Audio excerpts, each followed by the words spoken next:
Wes Montgomery's iconic block chord soloing has captivated guitarists as well as music lovers in general for generations. In today's lesson, I want to share with you two essential elements that I discovered while transcribing his famous solo, Gone with the Wind.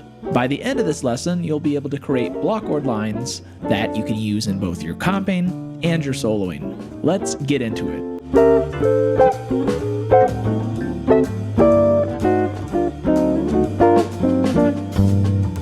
Okay, so the first and most foundational element of Wes Montgomery's block chord soloing deals with something called passing diminished chords. Check this out.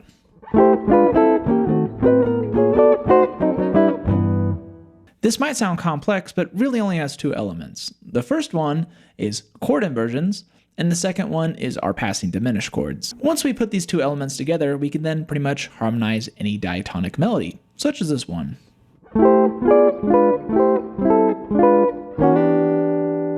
The first element, which is chord inversions, is whenever we take a chord, in this case let's use the chord C6,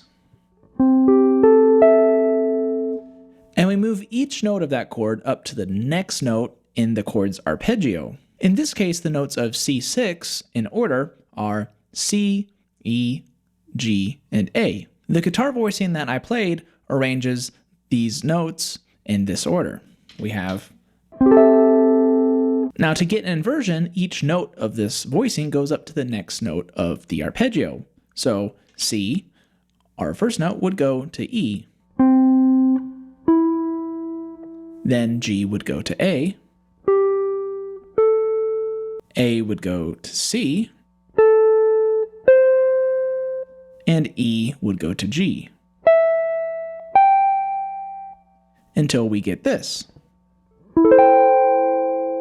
We repeat this process until we end up with the chord shape that we start with.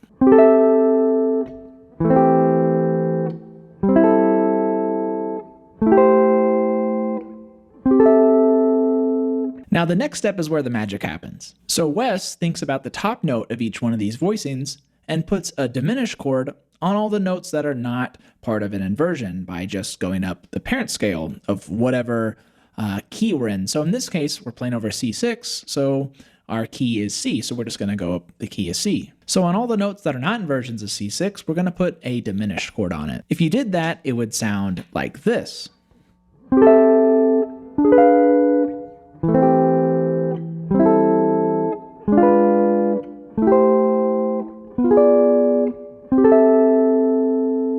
Now Wes also often adds a sharp 5 into our scale, so that way each diminished chord resolves into an inversion of C6, and it sounds like this. Check it out.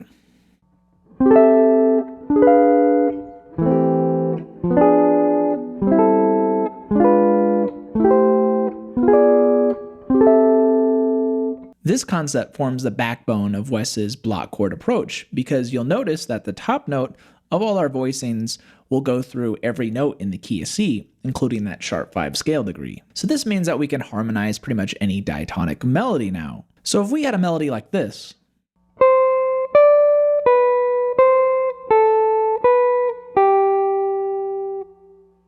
we could then harmonize it using Wes's block chords in this kind of way.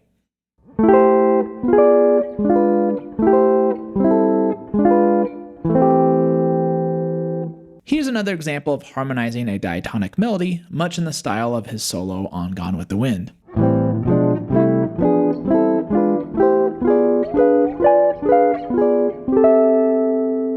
To get the most out of this concept, you'll need to learn all these chord inversions and diminished chord shapes on different string sets other than just the top 4, like that last example demonstrated.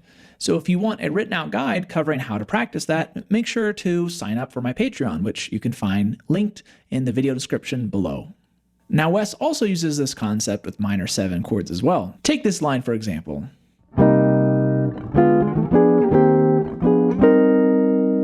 The process to build this line is the same, but now we use inversions of a minor 7 chord instead of a major 6 chord.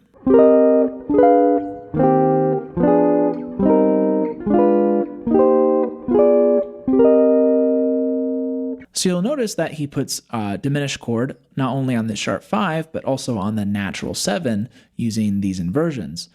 This causes every inversion, like before, of our diminished chord to resolve into an inversion of C minor 7. This now could be used to harmonize melodies over minor chords. Wes also does this over just dominant chords as well, but his approach is a little bit different and he only uses diminished chords. So if we had a G7 chord, you could put a diminished chord off of every note of our G7 arpeggio, and you're going to get a G7 flat 9 sound.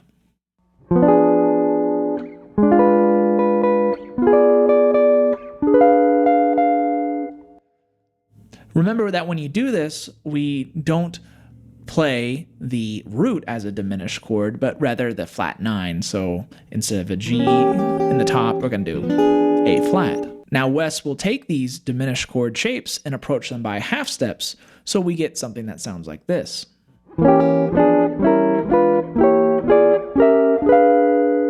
This creates a nice diminished chord sound and works really well to lead into resolving to our 1 chord, since this is over a 5 chord.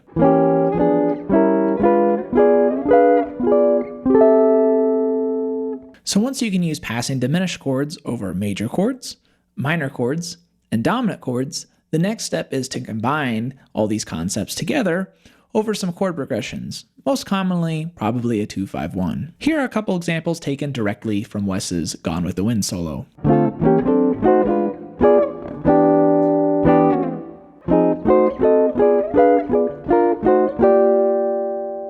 So the last part of this equation deals with something called side slipping. This is simply when we take a chord shape and either approach it by half step up or half step down. So for example, if we had this C6 chord, we could approach it by a half step up or a half step below it. Wes uses this in combination with his passing diminished chords. Here's a simple line that demonstrates this concept.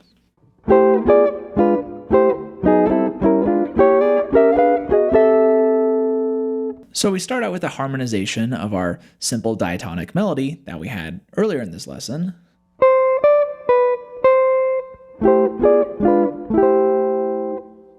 And then we use side slipping to side slip into an inversion of C6. And then inversion of our diminished passing chord. And then we continue to walk up that Wes dominant passing chord scale until we resolve with a side slip to our 1 chord.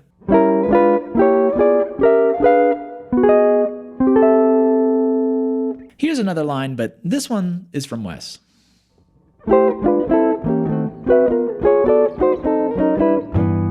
So you can see he uses the same concepts, but the side slipping happens specifically on this D13 voicing,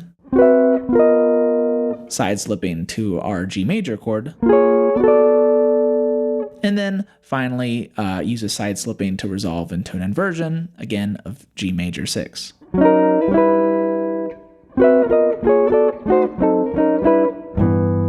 So you can see with just these two concepts of passing diminished chords and side slipping, we can create pretty much block chord lines that sound like Wes. I would highly recommend that you transcribe Wes's solo on Gone with the Wind, because to me, this really lays out the Bible on how to do this. If you're interested in learning that, I actually have a transcription with tab available on my website, which I'll link below. So as always, I want to close this lesson with a short etude over the first A section of the great standard All of Me and demonstrate the block chord concepts that we used in this lesson. If you would like the PDF, the XML file, and the guitar profile of not only this etude, but all the other examples in this lesson, then make sure to subscribe to my Patreon, which you can find linked below.